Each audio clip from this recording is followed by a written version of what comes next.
Hello बच्चों, कैसे हैं आप लोग। उम्मीद करता हूँ अच्छे होंगे।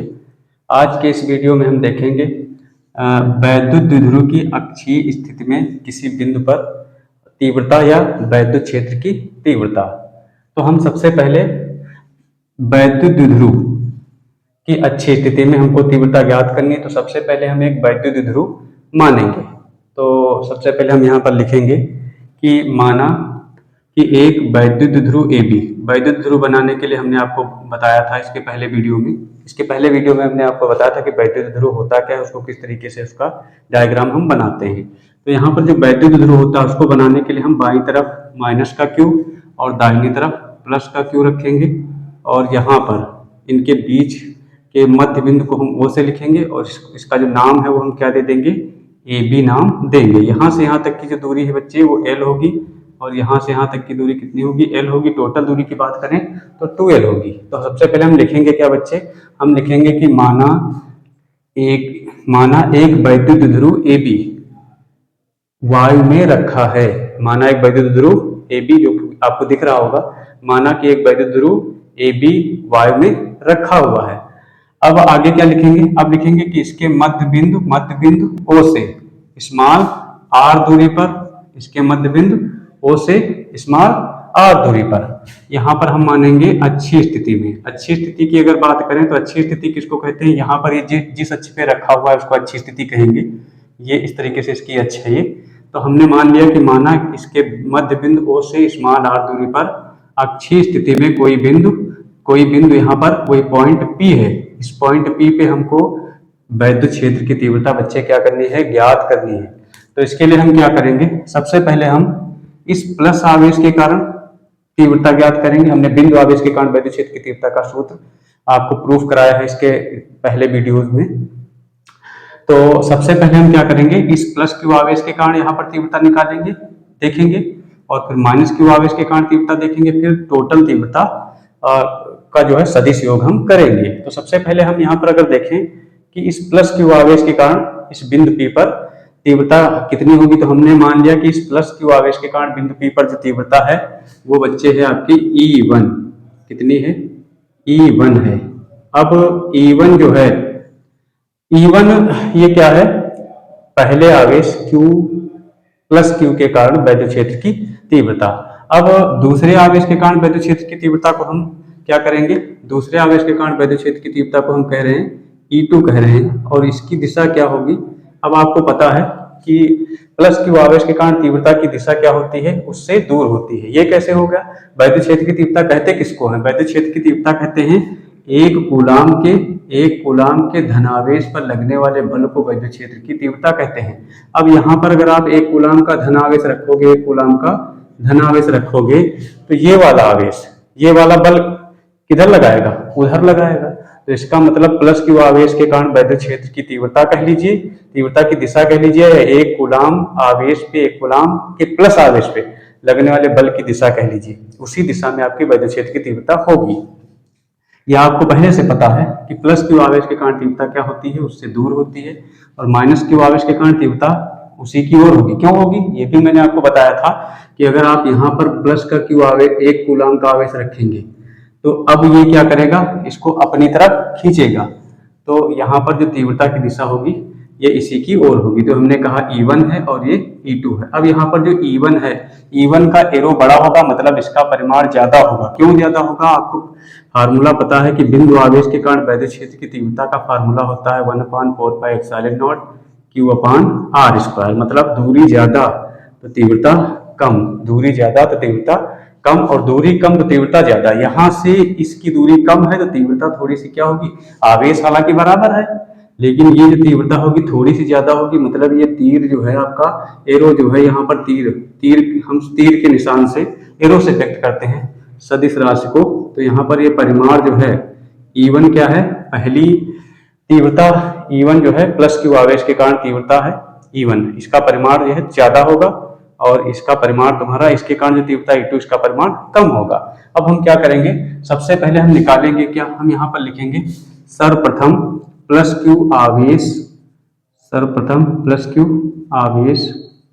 के कारण, प्लस क्यू आवेश के कारण बिंदु बिंदु P पर जो वैद्युत क्षेत्र की तीव्रता है, वैद्युत क्षेत्र की तीव्रता वो कितनी होगी ये हम निकालेंगे। तो ये आपकी हो जाएगी E1 बराबर कितनी होगी 1/4πε0। हमने मान लिया कि हवा में रखा है, अगर हवा में ना रखा होता, के पर आवेदितांक वाले माध्यम में रखा होता, तो यहाँ पर हम के लगा देते। तो यहाँ पर 1/4πε0 और यहाँ पर आवेश कितना है Q है। और क्या होता है, हमको एक चीज पता है कि अगर Q आवेश है तो उससे r दूरी पर किसी बिंदु आवेश के कारण r दूरी पर तीव्रता कितनी होती है, E बराबर 1/4πε0 Q/r²। मतलब उस आवेश से उस पॉइंट की दूरी का स्क्वायर करते हैं। तो यहाँ पर इस आवेश से इस पॉइंट की दूरी कितनी है आपको अच्छे से पता है, ये टोटल दूरी कितनी है, ये टोटल कितनी दूरी है r है। उसमें से अगर आप ये l को माइनस कर दें, इस पूरी दूरी में से l को माइनस कर दें तो ये वाली दूरी आ जाएगी। तो ये जो दूरी बनेगी यहाँ से यहाँ तक बनेगी r - l। तो हमने क्या किया है, प्लस क्यू आवेश के कारण तीव्रता ज्ञात कर रहे हैं हम P पर। तो दूरी कौन सी रखेंगे, प्लस क्यू आवेश से P की दूरी का स्क्वायर करेंगे। तो प्लस क्यू आवेश से P की दूरी क्या हो जाएगी r - l। तो यहाँ पर लिखेंगे हम, क्या लिखेंगे बच्चे, r - l का होल ऑफ स्क्वायर। इसकी दिशा की बात करें तो इसकी दिशा क्या हो जाएगी, BP दिशा में, BP दिशा में। किसकी तरह हो जाएगी बच्चे, BP दिशा में। अब हम क्या करेंगे, इसी प्रकार हम क्या करेंगे, माइनस क्यू आवेश के कारण, माइनस क्यू आवेश के कारण बिंदु P पर तीव्रता जो है, P पर जो वैद्युत क्षेत्र की तीव्रता है, वैद्युत क्षेत्र की तीव्रता है, उसको फाइंड आउट करेंगे, मतलब ज्ञात करेंगे। उसको हम कह रहे हैं E2। E2 कितनी होगी बच्चे, 1/4πε0 Q/। अब माइनस क्यू आवेश के कारण P पर तीव्रता ज्ञात करनी है, तो जो दूरी रखेंगे, दूरी का स्क्वायर कहां से करेंगे, माइनस क्यू से P की दूरी का वर्ग करेंगे। तो माइनस क्यू से P की दूरी बच्चे कितनी, R ये है, L और ऐड कर दीजिए। तो आपकी हो जाएगी R + L का होल स्क्वायर। और इसकी दिशा क्या होगी बच्चे, इसकी दिशा हो जाएगी PB, उल्टी दिशा में होगी, PB दिशा में। अब हम क्या करेंगे, अब हम देखेंगे कि दो यहाँ पर तीव्रताएं E1 और E2 दोनों विपरीत दिशाओं में हैं, तो परिणामी तीव्रता क्या हो जाएगी, इनके अंतर के बराबर हो जाएगी। अगर एक ही दिशा में होती तो इनका योग हो जाता। तो अब हम लिखेंगे इस प्रकार बिंदु P पर जो परिणामी तीव्रता है, परिणामी तीव्रता का मतलब क्या है, परिणामी तीव्रता का मतलब है इन दोनों आवेशों के कारण, या आप द्विध्रुव के कारण कह लीजिए। तो E बराबर हम करेंगे, ये हो जाएगा E1 - E2। E1 बच्चे कितना है, 1/4πε0 और Q/r - l का होल स्क्वायर, और -1/4πε0 Q/r + l का होल स्क्वायर।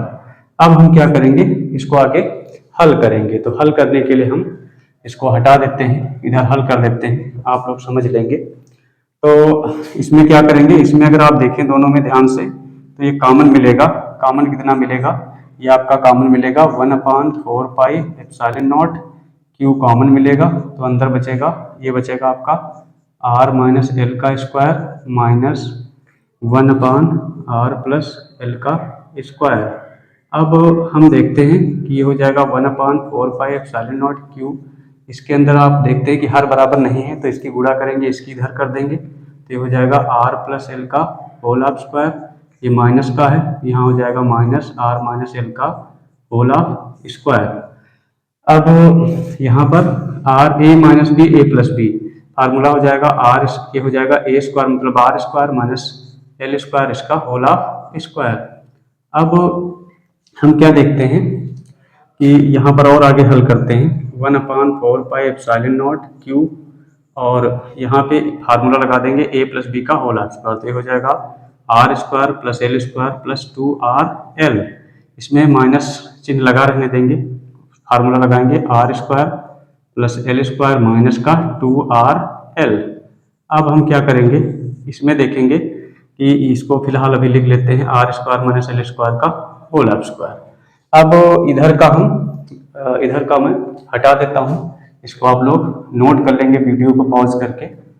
अब हम देखते हैं इधर का, तो अब क्या होगा, इसको हल करते हैं। तो आपका बचेगा 1/4πε0 Q, और यहाँ पे आपका हो जाएगा r² plus L² plus 2RL, और माइनस चिन्ह से खोलेंगे तो माइनस का r² माइनस का L² और प्लस का 2RL हो जाएगा। अब हम क्या करेंगे, यहाँ पर क्या करेंगे कि L² को हम क्या करेंगे, नगण्य मान लेंगे। L² को नगण्य मान लेते हैं। क्यों नगण्य क्यों मान लेते हैं? क्योंकि L का मान क्या है, L बहुत ही छोटा है किससे, L बहुत ही छोटा है किससे, R से। L का मान R की तुलना में बहुत छोटा है, देन L² का जो मान है वो और भी छोटा, बहुत ज्यादा छोटा हो जाएगा R से। तो हम L² को नगण्य मान लेते हैं, मतलब इसको इग्नोर करेंगे, हटाएंगे इसको। ठीक है, तो इसको हटा देते हैं, तो फाइनली क्या बचेगा, ये आपका बचेगा R² और इसके ऊपर स्क्वायर, ये तो हट जाएगा, ये R की पावर हो जाएगा आपका 4। अब हम क्या करेंगे, ये देखते हैं कि ये दोनों कट जाएंगे। अब 1/4πε0 Q बचेगा, और यहाँ पर 2RL जुड़ जाएगा तो 4RL हो जाएगा। R की पावर 4 को हम R की पावर 3 × R लिख देते तो R से R खत्म हो जाएगा। देन फाइनली हमारा बचेगा क्या, 1/4πε0 Q, 4L को लिख देंगे 2 × 2L, और यहाँ पर ये 2 जो है इसको आगे ले आएंगे तो आपका क्या बनेगा, ये हम देख लेते हैं। ये 1/4πε0 2 आगे लिख देंगे और इसको लिख देंगे Q × 2L और बटे R²। अब हम क्या देखते हैं कि इसको हम हटा देते हैं।